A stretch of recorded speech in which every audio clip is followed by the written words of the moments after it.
Kabanata 5. Sa kalayaan ay pinalaya tayo ni Kristo. Magsitibay nga kayo at huwag na kayong pasakop na muli sa pamatok ng pagkaalipin.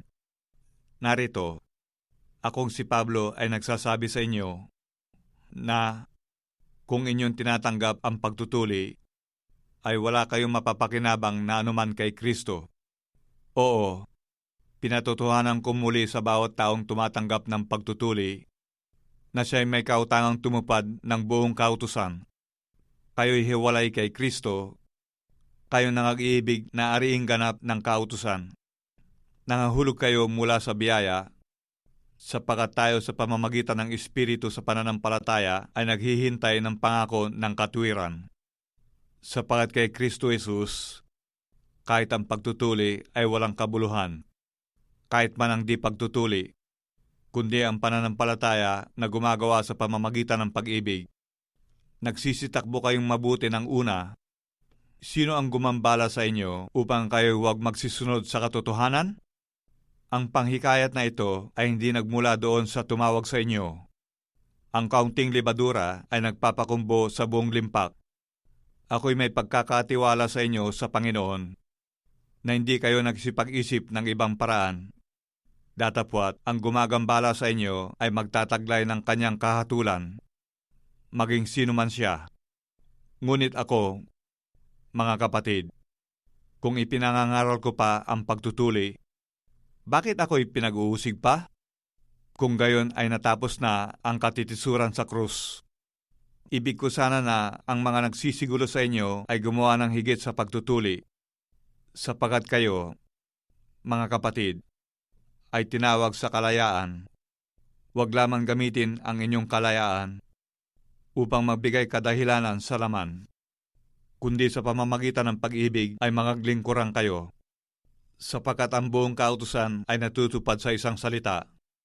Sa makatuwid ay dito, ibigin mo ang iyong kapwa na gaya ng iyong sarili.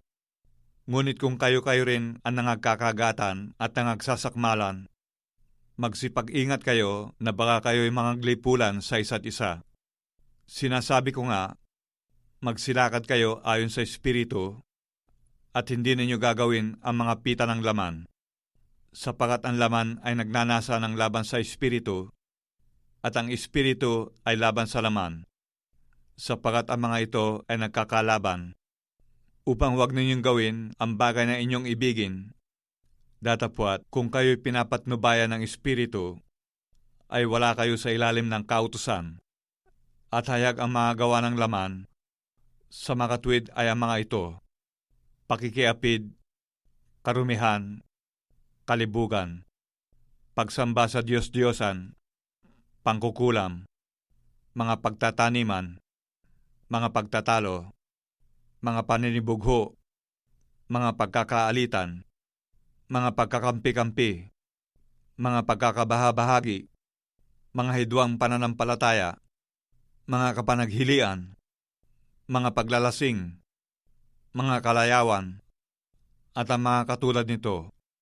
Tungkol sa mga bagay na ito ay aking pinagpapaunang ipaalala sa inyo, tulad sa aking pagpapaalala ng una sa inyo, na ang mga nagsisigawan ng gayong mga bagay ay hindi nagsisipagmana ng kaharian ng Diyos.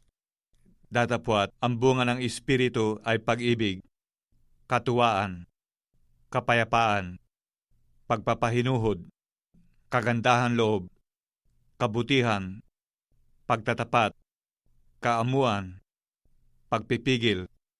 Laban sa mga gayong bagay ay walang kautusan.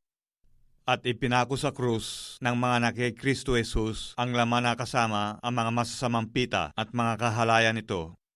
Kung tayo nangabubuhay sa pamamagitan ng Espiritu, ay mangagsilakad naman tayo ayon sa Espiritu. Huwag tayong maging mga palalo na tayo-tayo'y mangagmumungkahian sa isa't isa, nangag-iinggitan sa isa't isa.